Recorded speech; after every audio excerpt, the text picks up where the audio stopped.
Huntsman World Senior Games Active Life. My name is Kyle Case, and I'll be your host on this amazing journey as we attempt to help you get the most out of your life. Joining me in the studio today is my co-pilot, Jeff Harding. Jeff, how are you today? I'm doing well. I have a deeper voice because I have a bit of a chest cold, so it's not Lou Rawls you're listening to. It's actually me still. Or James Earl Jones. It's Jeff Harding. It's still Jeff Harding, yes. Just as good. Just as good, yeah, but I'm not Darth Vader. Don't worry about that. Well, I want to talk today, Jeff, about something that you're actually very good at. Oh, good. That's great. I'm excited. What is it? Well, we've talked a number of times, a few times, about the benefits of walking. Right. And I know that's something that you've engaged in and that you, like I said, you're good at it. Like you take the time to do it and you go out in the morning, early in the morning oftentimes, and then take another lap around the community at noon. Sometimes during the lunch break. 4 or 5 miles a day of just walking in addition to what I do at work. Yeah, so it's some good stuff. Yeah, I really like it. Yeah, so there are, as you know, Jeff, there are health benefits of walking. Definitely. And I want to share a few of those things. Okay. I think there's some obvious ones. These are maybe some that are a little less obvious. Great. But there's still great benefits nonetheless. I'm up for it. I want to know what I'm doing the good that I don't even know about. Well, there are some good things. So, several benefits of walking. I think I've got 4 of them here, okay? Okay. The first one is, and this one, again, these are just great things. These are good things. Yes. So, walking increases your energy, as you know. Yes. You've experienced that. And perhaps more importantly, or maybe not more importantly, but as importantly, it can keep you from reaching for the office candy dish in the afternoon for a little pick-me-up. Especially while you're out walking. Yeah, because you're gone. Because you can't reach it. You can't reach it. My arms are long, but they're not that long. They're not that long, That's and so right. you can't reach it. So like other forms of exercise, it ramps up your feel-good endorphins. Yes. And that effect may counteract your desire for sugar or carb-filled treats, which your body often craves. Yes. And I've noticed that. I have when I'm walking more regularly, I do eat less of the sweets. Yeah, and so there's 2 parts of it. One is that you're not standing next to the sweets, right? So they're not accessible. They're not as easy to get. But it does increase your energy. So your desire to get that little boost is not there. Now, if you're walking to the corner sweet store, it doesn't work as well. Well, the walking part is still good. Yes, but let's give you credit for that. But the sweet store in the middle there, that's If you're walking to the donut store, are you really getting the benefits of the walk? Well, you're getting the benefits of the walk, but you're not getting all the benefits of the walk. Maybe it's being counteracted, right? Yeah. All right, number 2, it helps you sleep better. Walking helps you sleep better. Now, have you experienced that, do you feel? Well, yeah, because when I come back from my walk in the afternoon, I want to take a nap in the office. But actually, yes, I have noticed that there's muscles that are getting stretched and worked when you lie down. You just relax and you're able to sleep better. So obviously we've talked several times as well about sleep and the importance of it. They found that poor sleep is a primary driver for weight gain because they found that when you don't get enough shut-eye, your body suppresses your production of leptin, which is the hormone that controls your sense of fullness. So in other words, when you're not exercising, you don't feel as full. And it also increases your levels of ghrelin, which is the hunger-stimulating hormone. So you got a double whammy there when you're not exercising. Wow. But when you do exercise, it's no wonder that people who, on average, exercise more often, sleep more often. And those who don't exercise as much get less sleep. And therefore, they're heavier, and you just start that cycle, that never-ending it's a vicious cycle. cycle. Vicious. So exercise like walking can help you get a better night of that all-important sleep. For best results, they say, try scheduling your workout in the morning. A study published in the Journal of Sleep found that people who got moving in the morning nodded off more quickly at night, and they also slept more soundly. And as you found, in the afternoon as well. Yes, it's great. Close your door. Just have a conference call. I need the door closed. And you go right to sleep. Yes, it's amazing. It works every time. Awesome. Number 3, and we kind of hinted at this already, but it keeps you from grazing. Yes. So going for that post-dinner stroll can keep you from snacking in the evenings. Many people eat healthy all day, but then you get to the end of the day and you kind of let your guard down, and so you kind of mindlessly snack. A study that they did from BYU actually found that people who stopped eating after 7 p.m. for 2 weeks shed a pound, while those who didn't, they gained a pound. So going out for an evening walk might just signal to your body and to your mind that it's time to stop eating. That is one struggle I do have. I'll sit down and read the morning paper in the evening. And I start finding myself craving. Yeah. So again, out on the walk, you're not right next to the bag of chips, so you can't do anything about it. And you can also create that that habit of, okay, when I go on my walk, I'm done eating for the day. Right. So that's good. Number four benefit of walking, it reduces stress eating. All of these are about losing weight. And obviously burning calories is a big deal with walking as well. But these are four benefits in addition to that. So if you ever find yourself reaching for a bag of chips when the stress rises, one of the things that you can do is to just go take a walk and blow off that steam. That's right. A Swedish study found that office workers who strolled for 30 minutes during lunch felt more relaxed and enthusiastic for the rest of the day. I can see that. So they're not taking that post-walk nap, Jeff, in Sweden. Well, they didn't say that. They said they feel less likely. Oh, okay. That's true. That's true. Words do have meaning. So anyway, they found that a little stroll after lunch definitely helped people get through the day and blow off that stress that can happen at work. They also said that, if you don't have 30 minutes, so a lot of times we don't do things because we're like, I don't have that time. I don't have that 30 minutes, They did find in that same study that even a 15-minute stroll had some of the same benefits. You'll get more benefits with 30 minutes, but even 15 minutes was obviously better than nothing. So just a 15-minute stroll can make a big difference. Makes a big difference. So there you go. Well, maybe it's time for a walk. I like knowing that I'm doing so much good for myself without even knowing it. Yeah, that is good to know. That is good. Well, I'm happy to introduce today's guest. Today, we'll be speaking with Leonard Meekum, as one of our amazing athletes at the Huntsman World Senior Games. Yes, he is. Leonard is joining us by telephone from Riverdale, Utah, and he is a softball player. Leonard, how are you doing? I'm doing good. How are you? Good, good. Thank you for joining us today. Oh, my pleasure. Have you had your afternoon walk? Today, I haven't. It's not too late. I have to admit. It's not too late. Well, Leonard, we're cold up here today. It's not warm like it is down there. Well, we do tend to have a little reprieve from the freezing weather. But just for the record, Kyle is wearing a sweater. I am. Oh, is he? I'm trying to bring the sweater vest back. I'm the only one that I ever see wear them, but I think that it's a fashion statement that's on its way back. And he makes them work. He really does. So. No, that's good. Well, once again, Leonard, thank you for joining us. We're appreciative of your time and look forward to getting to know you a little bit better. Tell us just a little bit about yourself. As I said, you're a softball player, but have you always been involved in sports? Is that something you've done your whole life? Since I was about 8 years old, I started with my grandfather started me, and I've played ever since. Now, is that softball or baseball? Well, I started in baseball and went through till college, and I switched to softball after that, and I played softball since then. Okay, so you started out playing baseball. What was your position? Pitcher. You were the pitcher. Mm-hmm. Now, we had a little routine every day after lunch. I grew up on a farm, and so after dinner we'd always had about a half hour or so before we went back to the field, and so we had a place in the backyard, and I would pitch to my grandfather every day for about a half hour. Were you able to strike him out? He's a pretty good batter. Now, just a quick question. Did you play college baseball, or did you just play like intramurals in college?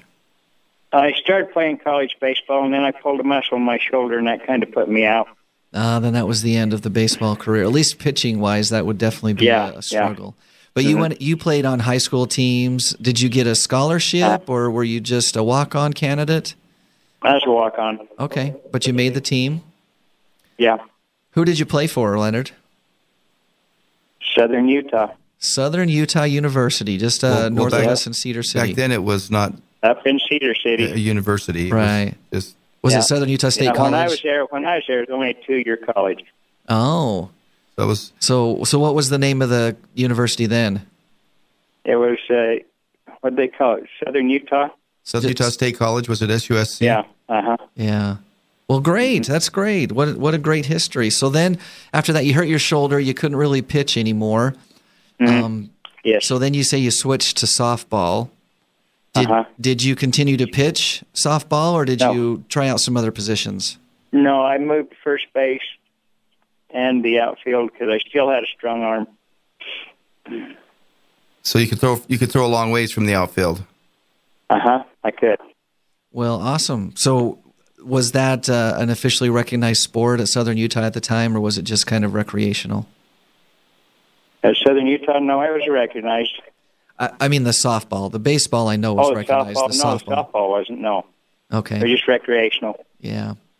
So have you basically played softball ever since college? Is that something that you've just done your entire life, or did you ever have to take a break from it?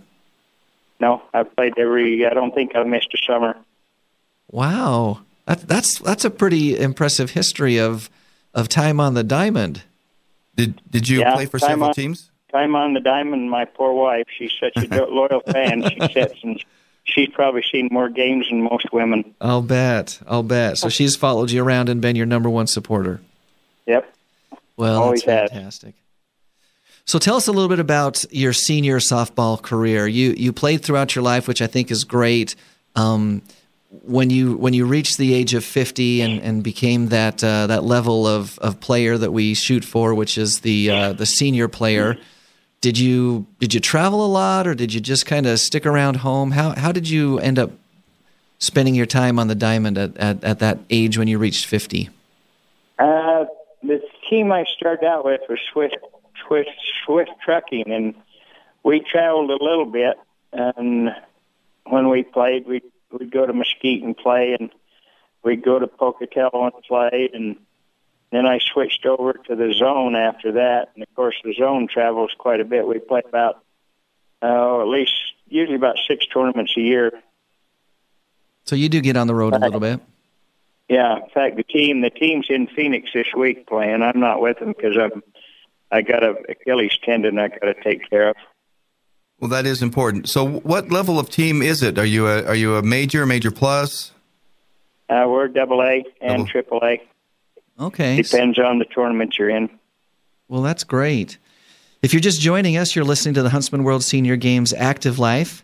We're visiting with Leonard Meekum, who is one of our softball players. Now, a lot of people might know this, but some people wouldn't know that softball, Leonard, is the biggest sport at the Huntsman World Senior Games with the most participants. We have somewhere in the vicinity of about 350 softball teams that participate in our tournament year after year.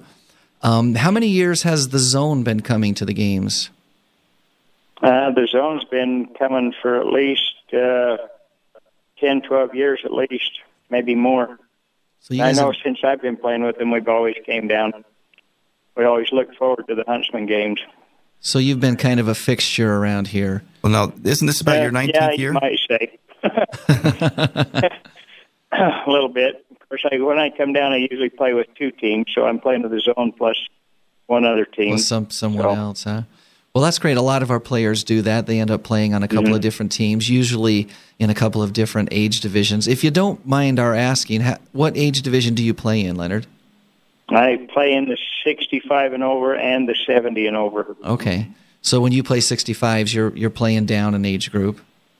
Yeah. That's great. That's great. Yeah. Do you play, when you come to the games, do you just specifically focus on the softball because that takes your time, or do you play any of the other sports or participate in any of the other sports?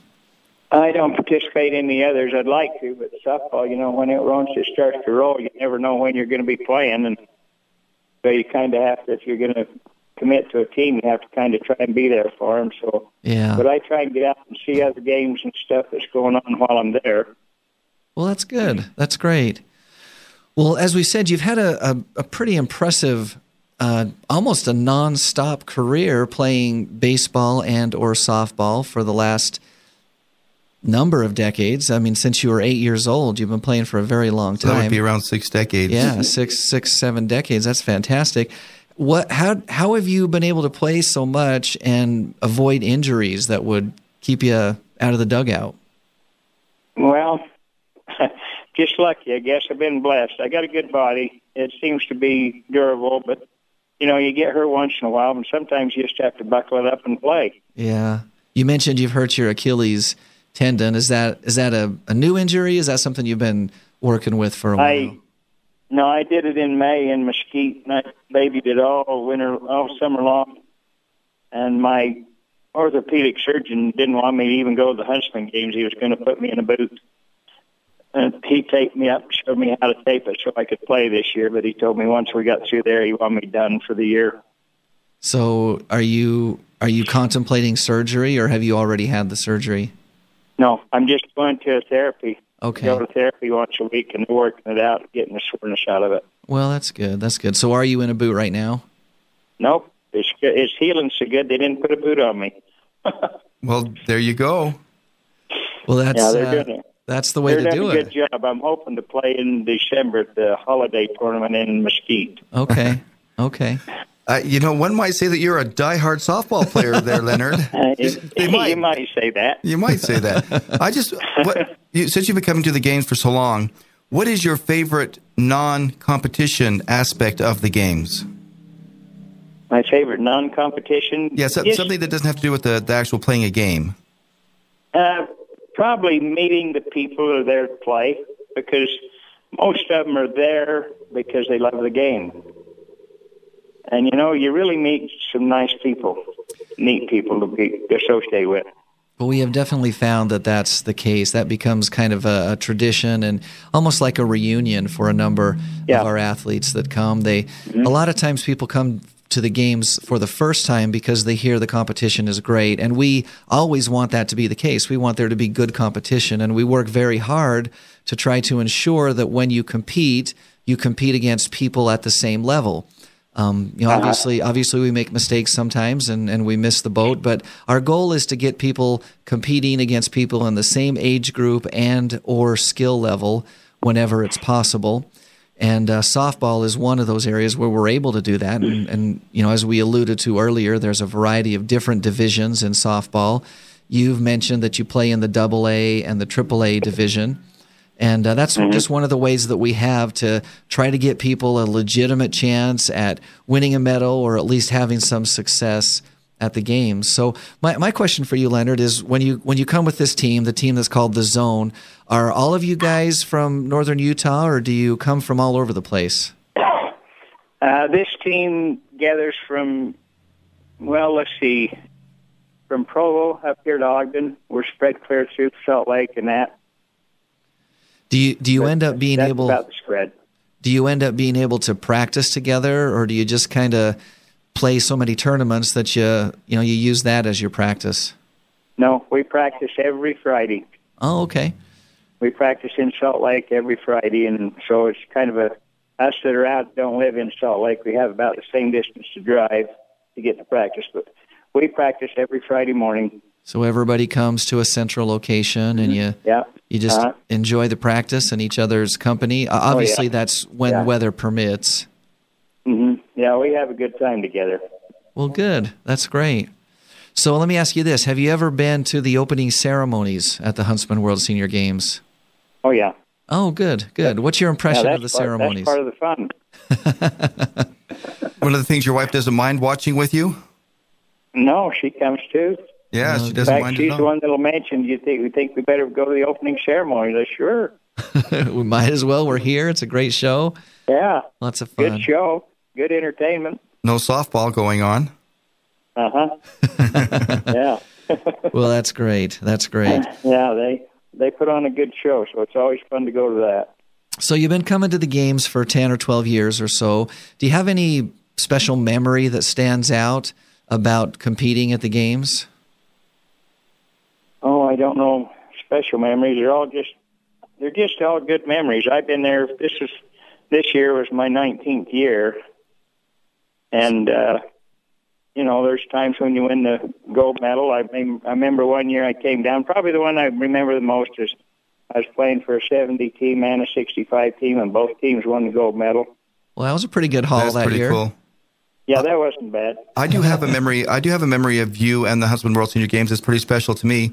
Leonard and I used to be neighbors up in northern Utah, and it was the first time I hear this voice. I'm at the Dixie Center, and I hear this voice, and I recognize the voice. And I look around, and there's Leonard Meekum standing there. I think, Leonard! That was pretty special for me.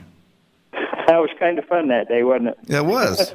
It's cool how that happens so often. The world is a small place. The world is a small place for sure, and you get together on something like a softball tournament, and it becomes even smaller because you've got that great group of people that can rally around and get to recognize each other, and then every once in a while you have a special treat of seeing an old neighbor. That's right. A lot of fun. It is a lot of fun. Mm-hmm. Well, and you get to where when you come down, you got people you look for. There's players I look for when I come down there because I haven't seen them since we was there last year, and so you kind of look for them, find them, and have a chat for a while. Yeah. Well, and then also I've seen Leonard. We do a recognition and endurance award for people that have been there for 15, 20, 25, and now 30 years. And I've seen Leonard come in and support people who are getting a recognition and that kind of camaraderie. You can't buy that, right? You can't buy it. Mm-hmm. Well, and again, that's really one of the great things about the games. The games were they were founded on the principle of fostering worldwide peace, health, and friendship.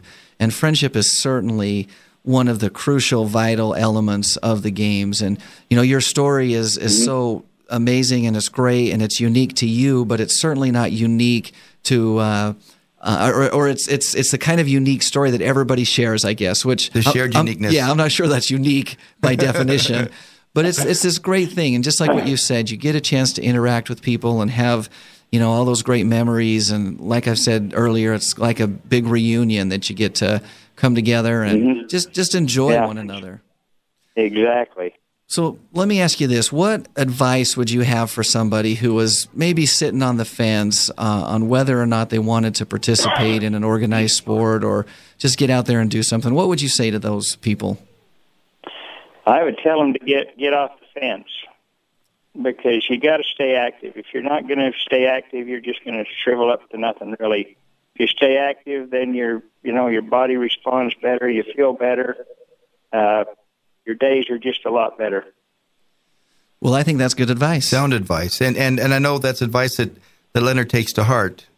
Well, obviously, he's been playing baseball and softball for 60-some years. Yes. That's pretty incredible. Well, fantastic. Yeah. Softball is a great sport. Well, it is, and it's one of those sports that you can really, as you've had the opportunity to do, and as you've exemplified, it is one you can play throughout your life. Oh yeah. Not every sport is that way. Although I think you can push the boundaries in every sport, but certainly softball is one of those lifetime sports that keeps you active and keeps you engaged and keeps you, just in the place that you want to be. Right. Keeps you moving. Moving. Right. Keeps you going. Mm-hmm. Wonderful. Well, I know how much better I play. I know how much better I feel when I'm playing every week than when we get this little lull now between now and 1st of March when we start up again. It makes a difference. I don't like it, but if I could play all winter, I'd be happy. Well, St. George isn't that far away. I know. I come and I stay there January, February, and March. Oh, you do? You do. Well, There you go. So you know how it works. I come and play with the guys out at this Snow Canyon. They have their little meeting every Thursday or Tuesday. Yeah, I was going to say we have a pretty active senior group here as well that plays really year-round because the weather allows it. Yeah. Mm-hmm. Wonderful. Yeah, that's great. Well, we're just about out of time, Leonard. Do you have any parting words of advice or counsel for anybody that is trying to engage themselves in the active life? Well, what they need to do if they're going to, they need to get a set program and be up. I'm on my bike at least 2 or 3 times a week, and I'll go 3 or 4 miles and that, because I try to save my knees because I do have that problem a little bit. But just stay active, and things like the Huntsman Senior Games. That's something you look forward to every year because it's such a well-run tournament. For the amount of teams that's there, I'm amazed at what you do. Well, thank you. We work hard at it, and we hope that that's the experience that everyone has. Mm-hmm. Well, Leonard, that's all the time we've got for you today, but thank you once again for joining us. We appreciate it. Thanks. Well, thanks for the invitation. I appreciate it. Well, I hope it's no surprise to know that we're already working on next year's event, Jeff, as you know. Yes, we are. We have a few more recap meetings with our sports directors and our committee chairs to get the scoop on how the games went this year, and we're always looking for ways to do things better. That's right. If you're wondering about next year's dates, the games will be October 3rd through the 15th in 2016, so plan to participate. Team registration begins on January 1st, and individual registration starts on March 1st. Of course, you can listen to this and any previous episode from this radio show right from our website at seniorgames.net. And here's our inspirational thought for the day. The secret of change is to focus all of your energy not on fighting the old, but on building the new. Until next Thursday, stay active. Bye.